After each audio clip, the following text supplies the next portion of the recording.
Picture this. Two people own the same rental property. Same price, same rent, same neighborhood. One gets sued and loses everything. The other barely notices. Same asset, same mistake, drastically different outcome.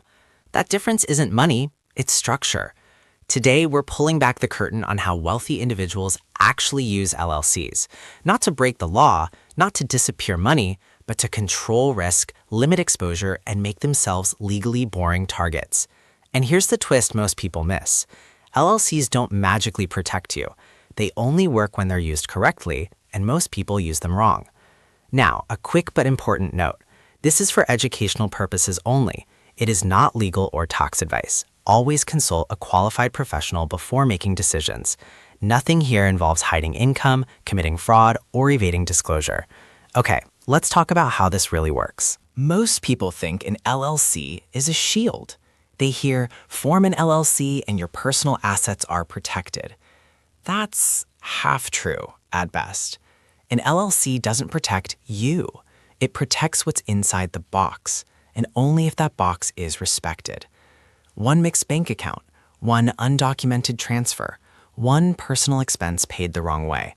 That's all it takes for a court to say, this wasn't a real company, this was just you. That's called piercing the corporate veil, and it's far more common than people realize. It's the moment the shield evaporates.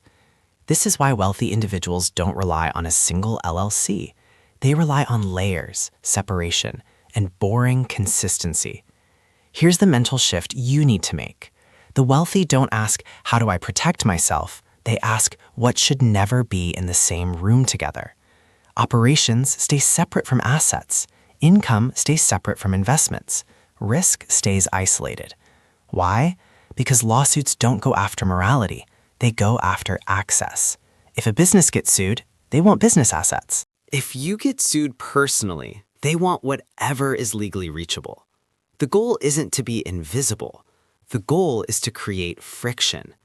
Every extra step, every separate entity, every legal layer slows an attacker down, and most give up long before they get anywhere near a trial. So what's the most common way they use LLCs? Holding, not operating. Think of an LLC as a simple, empty box. Inside, you might put a rental property, or passive investments, or the rights to a piece of intellectual property. The LLC itself doesn't do anything. It simply owns. This matters because liability flows outward. If something goes wrong with the asset, a tenant slips and falls at the property, the damage is contained to that one LLC. And if you get into a personal car accident and get sued, creditors can't automatically climb into the LLC and grab the property. This is why you see wealthy individuals with multiple LLCs, each holding different assets, not one giant bucket where everything is vulnerable. One lawsuit shouldn't threaten everything. For the wealthy, structure is what ensures it never does. So let's talk about the business you actually run. The one that earns income, pays the bills, deals with customers. This is your operating company, and it's a totally different animal. Because it interacts with the world, it creates risk. And that's fine. Risk is how you build wealth. But you have to be smart about it. And here is the single most important distinction you need to understand. Your operating LLC is meant to be disposable. Your asset-holding LLC is not. Think of your operating company as the front line. It's the part of your system designed to take a hit.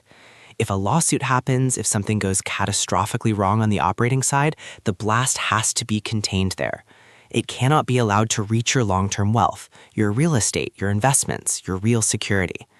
This one concept, this clean separation, is the fire door between a temporary setback and total financial ruin. It's the reason you see some entrepreneurs get hit with a massive problem and recover almost instantly, while others are just wiped out. But even with that perfect separation, there's an uncomfortable truth we have to face. Your LLC has a blind spot, a big one. If someone sues you personally, the LLC structure often does absolutely nothing. Imagine you get into a car accident and you're at fault, or you personally guaranteed a loan for a family member and they defaulted. Maybe it's a dispute with a neighbor that has zero connection to your business. In those situations, the court doesn't really care that your house is technically owned by Smith Holdings LLC. They see right through it. They know you control it, you live in it, and you personally caused the harm. That informal control is the weak link. The corporate veil, as they call it, gets pierced, and your assets are exposed. This is precisely why high net worth individuals never stop at just LLCs. That's just the first floor of the building. They understand you have to go higher, you have to layer. And that next layer is where the entire conversation shifts. We move from organization and containment, which is what LLCs do, to the concepts of ownership and control. And that means we're talking about trusts. A properly structured trust does something profound that an LLC simply can't. It doesn't just separate your assets from your risky business, it separates them from you. Now, this isn't about being secretive or hiding assets under a rock. It's about creating legitimate, legally recognized distance. When your most valuable assets are owned by a trust, especially a trust specifically engineered for asset protection, any lawsuit against you personally is facing an entirely different battlefield. For the person suing you, the fight just became exponentially harder. It means more cost to them, it means way more time, and it means a huge amount of uncertainty about whether they could ever win. The barriers become so high that most potential lawsuits just die on the vine. They never even make it past the first gate. So what's the real secret here? This is the part nobody really likes to hear. There is no single trick. There's no magic entity you can file for a few $100s that makes you invincible. There is no one-page solution. The reason wealthy people win the long game isn't because they found some clever loophole. They win because they are methodical. They build systems. They separate their assets from their risks. They document every single move. And most importantly, they build the fortress before the war begins, not while the cannons are firing.